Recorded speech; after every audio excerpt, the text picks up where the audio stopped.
Good morning, this is Stan in Gainesville, Florida, and you are listening to Light Talk. Hey there, this is Ellen coming to you from the tropical island of St. Barts. Today we will be discussing the advantages of teaching on Zoom, LDI show planning, Lighting Devised Productions, the survival of manufacturers and lighting companies, and staying warm and toasty, all on Light Talk. And this is David coming to you from the beautiful Belmont Shore neighborhood of Long Beach, California. And if you don't already know, you are listening to Light Talk, and we are the Lumen Brothers. And Sistah. Yes, welcome everyone to episode 203. Steve and his family are evacuating from the ice floe covering Dallas, and therefore, unfortunately, is unavailable to join us today. However, today we welcome back our Lumen sister, Ellen Lampert-Grayo. Welcome back, Ellen. What have you been up to? Tell us it's warm there. Well, she's in St. Barts. Weird stuff is happening, like Arctic air is coming down to Texas. It could go to the Caribbean too. Who knows? Well, it has been a little cool and chilly here. It's been down to the low 70s at night. Whoa, See? Low 70s. That's frigid. Hey, Ellen, it's great to have you here, no matter how warm it is in St. Barts. But before we get started today, we have Letters to Light Talk Central. So last week's show has created such a stir. Among other subjects, we talked about the Super Bowl halftime show, and the three of us were not so complimentary about the star of the show, The Weeknd. One of these letters was notable, and it is from Otis Shrimpleton from the Lake of the Ozarks. Mr. Shrimpleton writes, Dear Luminoids, I listened to last week's show on the Super Bowl halftime show featuring The Weeknd. Your ill-informed comments make it quite clear that the three of you are just aged old men stuck in the dinosaur rock world of the Rolling Stones, Pink Floyd, and Deep Purple. Hell, just listening to your pathetic theme song makes that obvious. My question is, what makes you experts of contemporary pop music?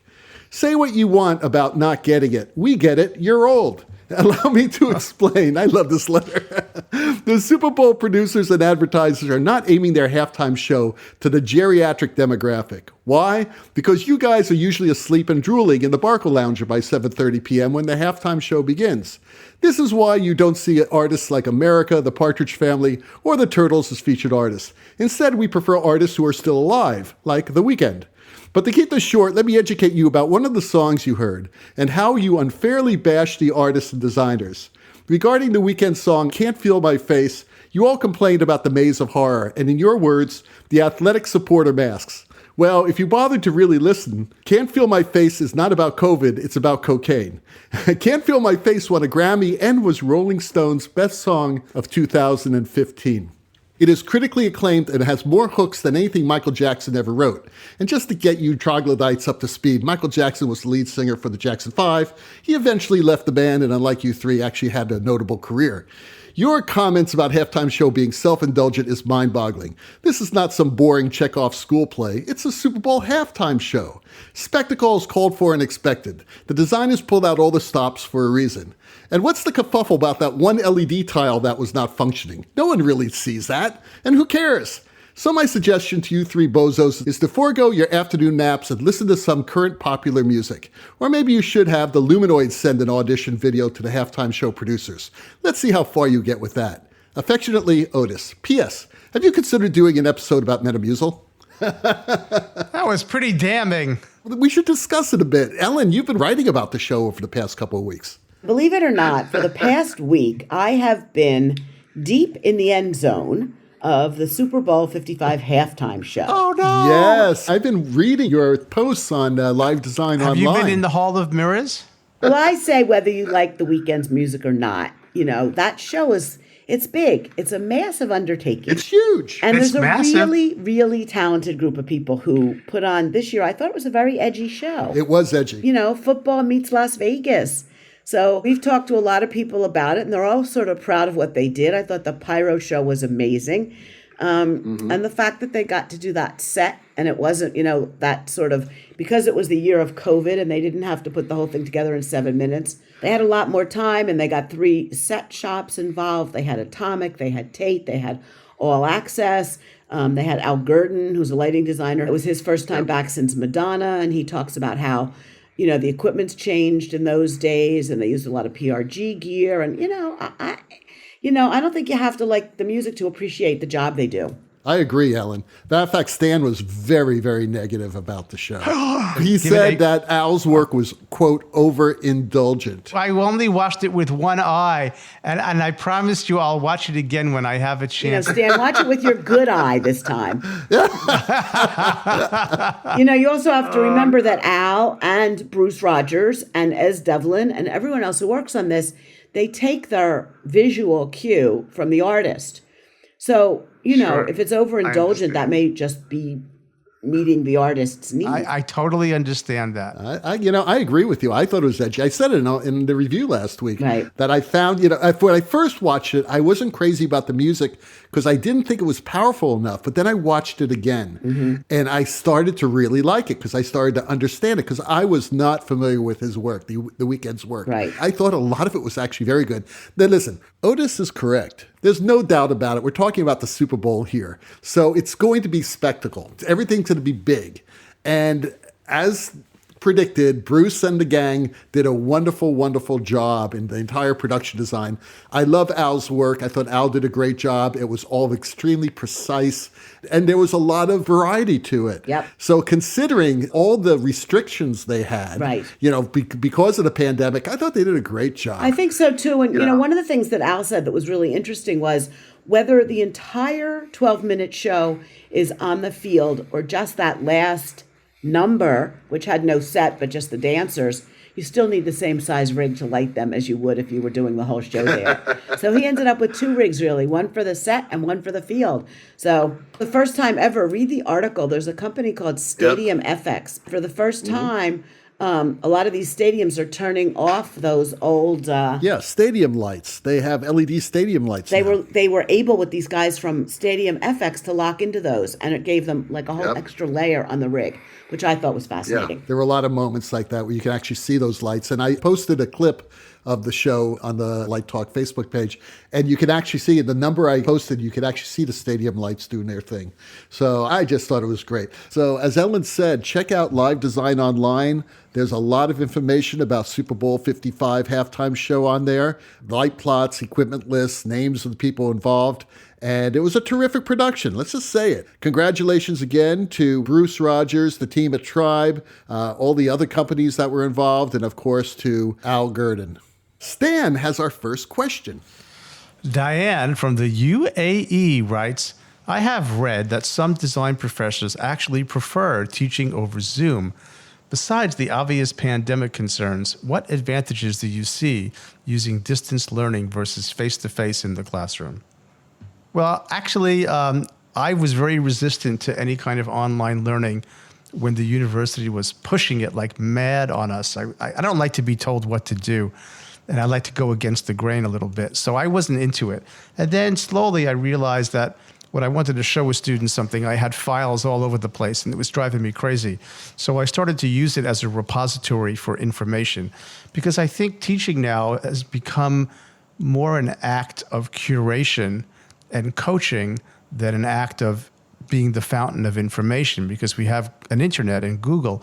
So as I was acquiring what I thought was interesting, useful stuff, I started to put it into these online learning modules to supplement my face-to-face teaching.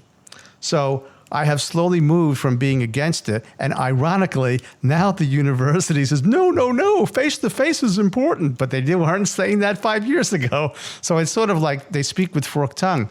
But now that we're doing it, and I'm forced to do it because of my own health condition, so I've been doing it since last March, I have a really nice rig at home for my consulting work. So I've got a computer, multiple screens, I've got a great camera, I got a mic on a boom because of this podcast. So I'm more set up at home to do online teaching than I would be anywhere else.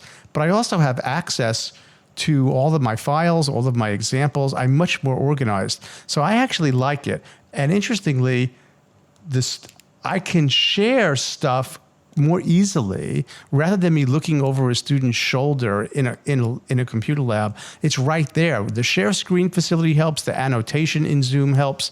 And I think that the synergy between the students is in some ways better. Now, that's not to say some students really crave face-to-face, and I'm a social creature. I like to be face-to-face too. But I can say unequivocally that the content of the education has not suffered one bit. And in some senses, I think it's actually better because most of what I'm teaching is through conversation and seminar and software and examining imagery and looking at light plots and visualization. So all of that is at our fingertips. So in some ways, I find it has been an enhancement to what I normally do. You know, Stan, of course, you were right. I totally disagree with you. Because when it comes to teaching theater, I think you need to be in the same room. Now, we all did the best we could over the past 2 semesters and probably another semester in the fall. But any type of studio art class, especially when you're dealing with art form, that collaboration and synergy and this group dynamic is really, really important. There's nothing like being in the same room. Yes, I was able to do it. It was okay. But I would put the level of quality learning experience at about maybe 60% instead of 100%. I disagree. I'm not teaching theater. I'm teaching lighting design. And I'm teaching lighting design in a broad sense. We're lighting designers who sometimes light theater. So I think what I missed was the social interaction with people and the little conversation in the hallway after class, but I'm having that anyway. I really have. I don't know. Our classes are different. I mean, to me, it's all about the energy, and it's not only theater. It's lighting, it's set design, it's directing, it's acting, it's performance, it's life. It's about all that stuff. And I just think that when you're in the same room with the energy of the students, that we just jam over that. We all just feed each other. I don't know. I can feel it over Zoom. Okay. I haven't mastered it that much. Ellen, I mean, have you reached a situation in a lot of your conferences and meetings where would you rather be in the room or would you rather be on Zoom? I think I think there's some of each. What's really good about Zoom is that people from all over can be there. But what's really sort of odd is if there's a big meeting or a conference and a lot of people are there, and there's a few people who are on Zoom, and then you say, okay, we're going to take an hour break now. We're going to have lunch. We'll get back to you in an hour. And they turn off the Zoom, right, and they miss all that human interaction. That's not the only, socialization it's piece. not the sandwich that counts. It's the chit chat about it, And it's like, Right, I remember right. what you said this morning. That was really cool. And it's like, the next layer of whatever you're doing sort of happens in that personal contact. It's hard to be the boomer Zoomer when everybody else is in the room where it happens. Yeah, and I think if you've got too many people, it could be a problem. Like my classes are, 3 and 3. There are 3 people in there with me. It's 4 people. So that the energy in there is, I'm looking right at their face. I know. They almost can't zoom out. They can't start daydreaming. They're engaged. But Ellen's point about the lunch is important. It's critical. I've sort of compensated, and I think that's something I do miss.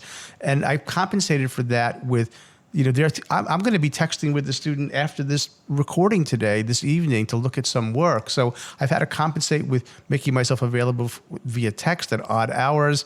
Students definitely want to meet with me. I have an office hour. I have a personal meeting room, but I think that sitting down to the meal and that piece that's informal, I agree with you, Ellen. That is probably the piece that's missing. And I think that's important because I was having this argument with somebody the other day about the value of universities. And they were saying, you don't need universities anymore. You can learn everything you want to learn online and blah, blah, blah, blah.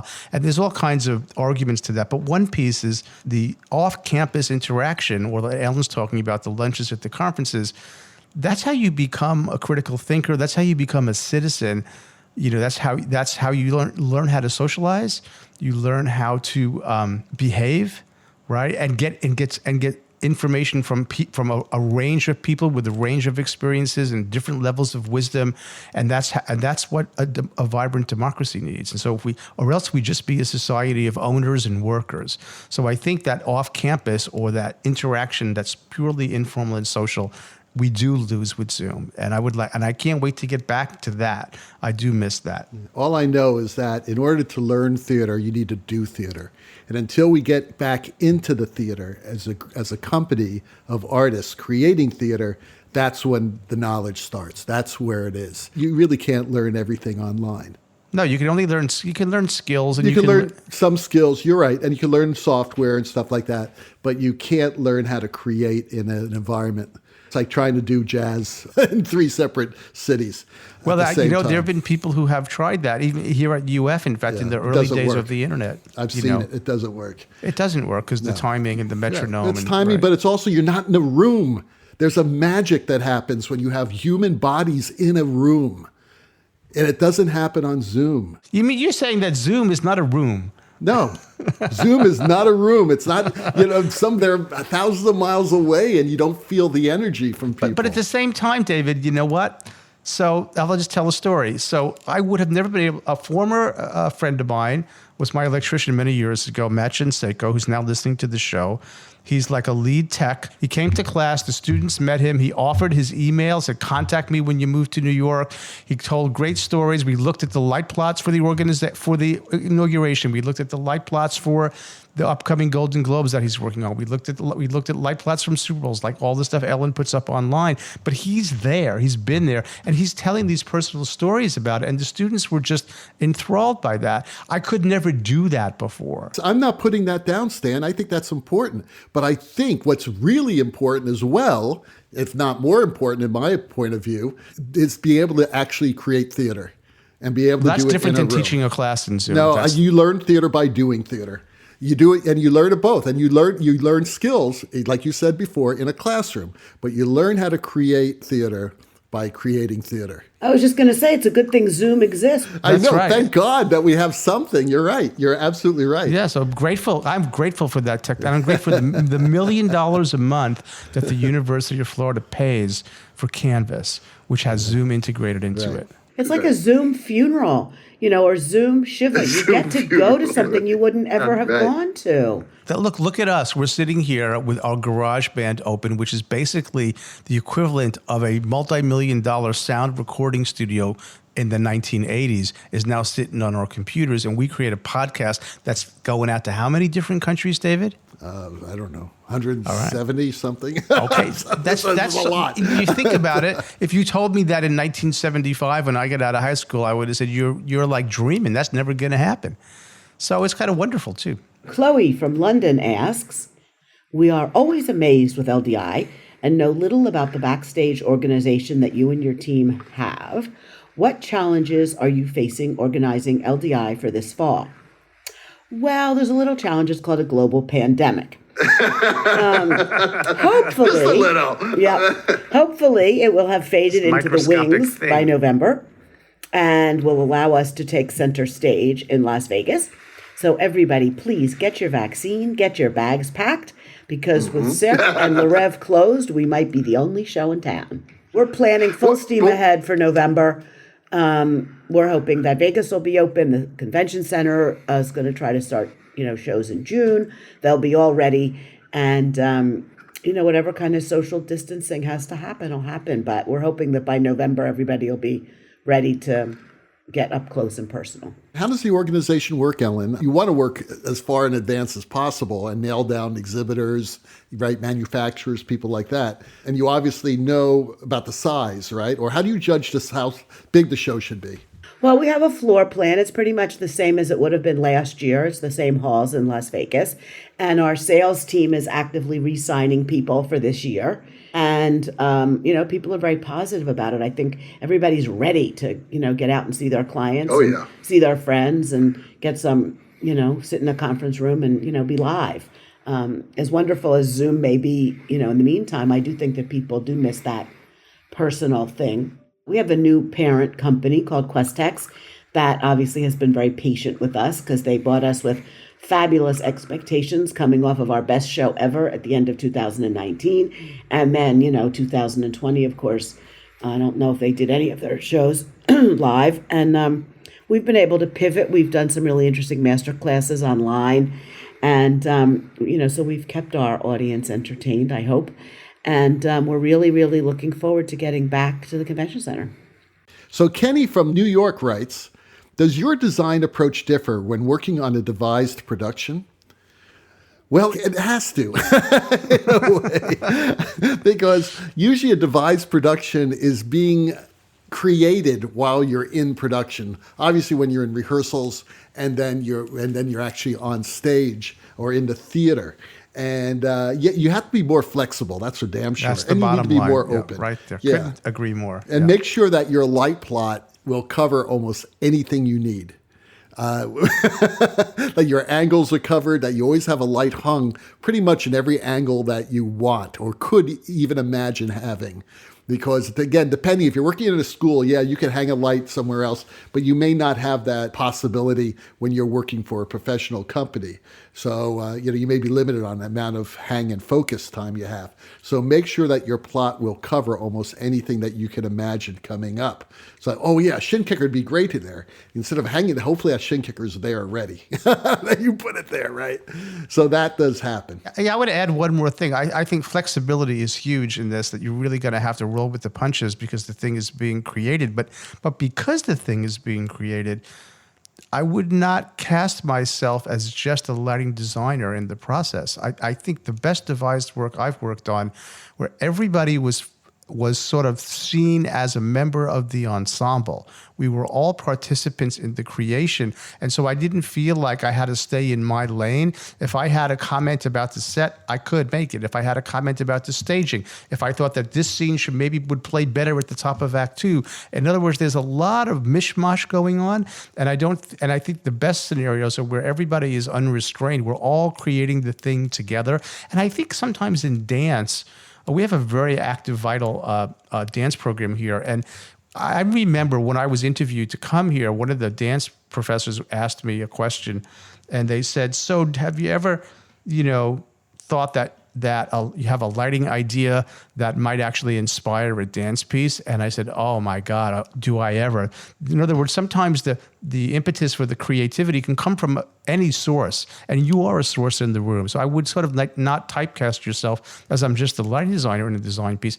I'm also a playwright. I'm also a director. I'm also the roles can all the lines between the areas of expertise can become soft. And I think that's a really nice way to approach design. That's how I would approach devised production as a creative artist. Well, you are listening to Light Talk, and today Light Talk has a sponsor, and David's going to tell you who it is. Lone Star Nuclear Energy Corporation. We're all preparing for live theater to return, and we all know that the first productions will be outdoors. But how do you produce quality outdoor theater when you have devastating cold waves, freezing orange trees, stalling automobiles, and shrinking body parts? Well, the answer is simple. Use Heat 'em Up Aerosol Body Spray to keep you warm and toasty. Frigid conditions can have devastating consequences for lighting equipment and the human body. Lighting boards can freeze, toes can blacken and fall off, wild rodents will curl up next to you, sucking up your body heat to survive. Cheap space heaters tucked under the production table have no chance to keep you and your colleagues warm. When frigid weather attacks, use Heat 'em Up Aerosol Body Spray, and we guarantee that you will throw those pathetic space heaters in the bin. Heat 'em Up Aerosol Body Spray contains minute non-lethal amounts of plutonium-238 mixed with Old Spice. Heat 'em Up Aerosol Body Spray creates a layer of heat on your skin that will last for nearly 87.7 years, or until you shower with a fire hose. But Heat 'em Up Aerosol Body Spray is not only for you and your frozen assistants. Just spray some on that frozen Grand MA3. Not only will it run like a champ, but it will also now glow brightly in the dark. For those who prefer a more earth-friendly solution, try our South of the Border Hot Tamale Taco Sauce and Body Scrub. Just apply this fire-hot lotion to your skin with a mild Brillo pad each morning while taking your shower. Caliente! So stop starting your day by spraying your underarms with Right Guard. Instead, spray your entire body with Heat 'em Up Aerosol Body Spray or wash with South of the Border Hot Tamale Taco Sauce and Body Scrub. You will love it when the entire company gathers around the production table as your heat literally melts the ice and will radiate the glow of love among your colleagues. Do not use Heat 'em Up Aerosol Body Spray if you are pregnant or have autoimmune deficiencies or are allergic to old man spices. Heat 'em Up Aerosol Body Spray is only for external use. Don't ingest Heat 'em Up Aerosol Body Spray or spray it on any body orifices. Seek immediate medical help if parts of your body turn color or fall off. Do not use South of the Border Hot Tamale Taco Sauce and Body Scrub when wild animals are in immediate vicinity, especially bears who like spicy food. Heat 'em Up Aerosol Body Spray and South of the Border Hot Tamale Taco Sauce and Body Scrub for theater artists who prefer comfort over longevity. And now, back to Light Talk. Well, those crazy ducks tell us that once again it's time for another installment of Let's Talk About. And today's Let's Talk About is all about how do live entertainment and educational institutions serve people with disabilities? Wow, great topic. Yeah, because something just happened to you, Stan, right? About this. Yeah, it did, or it is currently. And I don't want to be too, I want to talk in general terms, but I'll be specific about UF in a sense, but not too specific about what I'm dealing with at the moment. So we have two buildings, and in 2005, the original building that we work in was built in 1968, and the new building that what I was part of the process opened in 2005, and when it was done, everything, of course. We should all remember, by the way, that it was President H.W. Bush who signed the Americans with Disabilities Act, which was a beautiful piece of legislation. And so the building we opened in 2005 conformed to the ADA requirements at the time. But the 1968 building, because of money and because it could be, I'm putting up air quotes, grandfathered, did not get the same kind of treatment that the new building did. So we have lived with that for now since 2005. So if you were to have someone who needed accommodation, or you wanted to have an artist or a student or a faculty member, they would have some issues.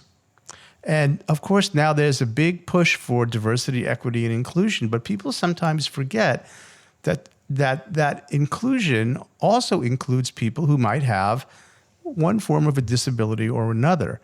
And I think when we speak about this stuff with such passion, sometimes we have to, if you will, walk the walk. And sometimes it's not just about words. Sometimes it's about money, real money, right? To make places, to give equity and equality to all of us, right? And because talent comes in all different ways. So we are dealing with this now, and whether or not we'll have a person in our program next year who has needs accommodation or not, I can report today successfully that when we went to the university and said, hey, half of our building, half of our theater, half of our control booth, we had some, it's not there. And I was waiting to see what would happen. And I'm proud to say that at the vice presidential level of the institution, the answer came back as, we will make this happen and we will find that money.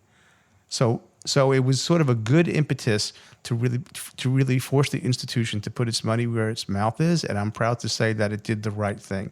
And I think every theater should really take a look at that in all areas. It's whether it's your scene shop, your light shop, your costume shop, your acting studios, your audience chamber, and get that right. Get that right. I'm hard of hearing. I wear 2 hearing aids. When I go to Broadway, I get the headset. I give them my license, which is what you got to give them. Give them your driver's license. So you give it back. That's right. And they give you that headset. And what I do is I take the hearing aid out of one ear and I stick half of the infrared hearing set in one ear, and the other ear I leave with the hearing aid, and I get beautiful sound and I don't miss a word. I made a mistake a couple of years ago. I went to see Hamilton in Tampa, and I had really good seats thanks to a friend. And I was in like the 8th or 10th row, and I said, I'm not going to need the stuff, and I didn't get it, and I couldn't get out because I was in the middle of the orchestra seating, and I missed all the words, and I should have. But I also think that schools, it is the law that you provide that if it's asked for, and we have it in our school, but we don't really set it up and say, here they are, but you're supposed to. So I think that's something that we should be more sensitive to. It's near and dear to my heart. And I think it's something that doesn't get the attention that it deserves. Ellen, you deal a lot with the public. I mean, how do you deal with stuff like this, especially during LDI and large trade shows? Well, actually, we're lucky because the convention center is pretty much 100% ADA compliant. Right. I think they have to be. You can get almost any place on a ramp or an elevator. Yes, absolutely. Although it's interesting because you realize things like it says there's a handicapped bathroom, and if someone is using a wheelchair, but their knees are not bent, and one leg or both legs are perfectly out and straight in front of them because of a brace or a cast or something, you cannot negotiate those bathrooms. That's right. That's right. And I sometimes use a little mobility scooter to get around that convention center because I'm old and some of the distances are huge and there's not a lot of time to get there. And you realize sometimes like you go flying out of an elevator on a scooter and you run right into something that wasn't there the day before. Like they've put out these giant trash cans or there's a sofa that's been put in like right in front of the elevator. Nice. And the other thing is that if you're on a mobility scooter, it's not like really a wheelchair, and there's a distance between where you're sitting and the wall. So if you're by yourself and you can't stand up, I suppose, and you can't stand up, you actually can't push the button for the elevator. You probably have to carry a cane or a stick that you could push the button from afar. I'm glad you mentioned the point about the bathroom doors because we were asked, myself and my electrician were asked to do an assessment for our school director about what we think would need to happen. And so we sat on the phone for about an hour, 2 hours, I think. And in our imagination, we just walked around the building together, imagining that we were, in a different situation and under different circumstances. And one of the ones that came up, like our new building is ADA compliant, but the bathroom doors, there isn't even a button on them. They're not motorized. So there's no way someone a person who uses a wheelchair can get in. Well, how about the hotel room? You can't get in or out of a hotel room either. There's no way to hold the door open by yourself. That's correct. Yep. And we do have motorized doors on the exterior of our building. So all you have to do is push the button or swipe your card and it opens right up. And so we do have that. That was done in 2005. But I just think it's but we were having conversations about control booths. We were having conversations about tech tables. We were having conversations about various things. And we were able to find solutions for most of them. But some of them were going to be steel and concrete kinds of infrastructure issues, and just take someone who's using a wheelchair and send them to write a review of a building, and they're confronted with little circular staircases that lead to the control booth, and they say, well, where's the elevator? Well, there isn't any. Well, if I'm the guest lighting designer, how do I get up there? Or how do I get to the catwalks? Well, you walk up that ladder. Well, I don't. How do I get to the catwalks? A lot of it at this point, I guess, goes back to the theater consultants who have to think about every step through the theater. Do you guys do elevators to the catwalk in your theaters, Stan? So in one of the theaters that we built from the ground up, the orchestra pit is accessible with a lift. And also we have lift to the stage. In our building, in the new building, our black box is very cleverly done. So it's in the core of the building. It's a 3.5-story tower black box, and the catwalks actually have 2 doors from the hallway of the 3rd floor. You just walk right in, and you're on the catwalks. Now the problem is, and we were looking at this, the width of the catwalk probably could not accommodate a chair. So they are accessible, but to wheelchairs. But I don't think you could actually work on them. But many of the other areas and other lighting positions in that theater that was done in 2005 are through doorways. We had a very good firm. We had a good theater consultant at the time, Michael Mell, who's a friend of mine, and I learned a lot from that experience. So, but Ellen's right. That is on the theater consultant side of the ledger to really pay attention to that. Well, all I know, and I think that Ellen and Stan will agree with me, is that no student should ever be denied being able to work and learn in the theater because of any sort of physical disability. I actually think it's great that, the University of Florida is standing up. I know we have in my university as well. I've had incredible students with all different types of disabilities who turned out to be amazing artists. Yeah, amazing, right, talent. And actually a classmate of mine in graduate school, Rene Moreno, he was in a horrible accident that made him lose the function of his legs. And he became an amazing Broadway actor and an incredible director based in Dallas. Yeah, he was a very special person. And he got around everywhere because people realize that you cannot restrict the art of someone because of a disability. So I think it's great, Stan, that you're doing that and that the University of Florida is doing that. I'm sure we're not the only program, but I'm glad to be one of them. So Ellen has our last question of the day. Jean from Bordeaux writes, With the tragedy of COVID decimating our industry, how do you see the manufacturers and lighting companies surviving? Do you see some of them scaling back new products and technology and playing it conservatively? Well, that's the million-dollar question, of course. I think that the industry will rise to the occasion. There is always a reach for new products, new places to use them, such as all the new XR stages that are popping up. And I think that our industry is full of incredibly technically aware people who are willing to always harness new technology so that yesterday's wonders give way to tomorrow's wizardry. And I think that will always be the case for live events. Or we could find ourselves being virtual avatars navigating hopelessly through digital landscapes. Wonderful. What was that? Wonderful wonders and wizardry. You know, Ellen, to your point, and some of the economic stuff that I read, that they look at companies, what the successful companies do during an economic downturn.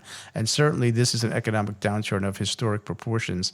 And the ones that survive, they do what they can't do when they're busy during normal times, is they look inward and they develop their people, they develop their engineers, they brainstorm, they rethink things, they reorganize. So usually that's sort of a form of creative destruction in capitalism, that usually we come out the positive side from these things, because you just shift your gaze from one thing to internally. And usually it's a win. Right, and I think they diversify. I think that diversification is a really, really big buzzword for our industry at this point, because a lot of the companies that were diversified or learned to diversify over the past year are doing better. I think some of the small rental shops and production companies may have a hard time. It's hard to tell when big live events will come back, the Coachellas and the Tomorrowlands and all of that. You know, Cirque du Soleil had 8 shows at one point live in Las Vegas. Wow. And now there are none. Yeah. So a lot of technicians, a lot of companies that provide gear to them, you know, it's going to be a slow rise back to where we were. But like I said, I really do think that people are wonderfully creative, and all of these XR stages that have popped up are really an interesting new way to present things. And I think that that'll stick around for a while, no matter what happens to live events. Ellen, some of our listeners may not know exactly what an XR stage is. Would you like to explain that? A really good example of this that people can go online and see is Katy Perry's American Idol finale from last year. I saw this phenomenal. It's great. And she, you know, is in a dress, in a chair, in a room someplace, and all of a sudden she's falling through a floor. It's like Alice in Wonderland. There are daisies all over the place. There are things blooming all over her. And it's just so much more technologically advanced than the old green screen technology where you could sort of put, you know, you put the meteorologist in front of the weather map. So it's really, really that kind of technology, you know, gone 360 degrees. With all kinds of new cameras and, you know, all kinds of media servers and new software and rendering capabilities. And the really clever people are moving in that direction, a lot of them. And I think it's something that schools will probably start to teach sometime soon. And I think that kind of technology is here to stay. But anybody who hasn't seen that Katy Perry thing should definitely take a look at it. Yeah, I've seen it, and I shared it with some of my faculty as we were looking at ways to sort of do digital work. And I think one technical aspect that I think was on that piece too is they use real-time tracking. So she's being tracked in 3-dimensional space, and then objects are being tracked in 3-dimensional space, and they're synchronized. So in other words, a virtual object and the physical human being are both being fused and tracked. And we are actually working with a company that does that. We were going to use that technology on our last musical, but COVID happened. So we're planning on using that technology to track in real time performance. So all of that stuff is really quite exciting. I think there's some other schools who are delving into this. I've been hearing a little bit through the ERTA process. So yeah, it's very exciting diversification, and I think that's putting your eggs in one basket is always all your eggs in one basket is always a dangerous move. So I think it's the right thing. Well, the rocking sounds of the Luminoids tells us that once again you've spent another morning listening to Light Talk. You can hear our show on Spotify, iTunes, Google, YouTube, livedesignonline.com, and just about every podcast site out there. Check out our website on lighttalk.org for future guests, and be sure to follow us on Facebook and subscribe to the podcast. That way you will not miss a second of Light Talk insanity. No guarantee is offered regarding the accuracy of any statements or opinions made on this podcast. However, If you decide to litigate David and myself, the law firm of Flecht, Flock, Flare, and Glare and their paralegal Snoot will defend us until our retirement funds are depleted. Light Talk is written and produced by the Lumen Brothers and Sistah, coming to you from Long Beach, Gainesville, and the beautiful tropical island of St. Barts. And be sure to join us next week when we talk about even more happenings in our crazy industry. All that and a new sponsor to keep you cool this time. Light Talk, broadcasting questionable Lumen knowledge and humor around the world. So we'll see you all next Saturday morning, and bye-bye from Light Talk. Thanks, Ellen, and take care, Steve. We're sending you warm fuzzies. Light Talk.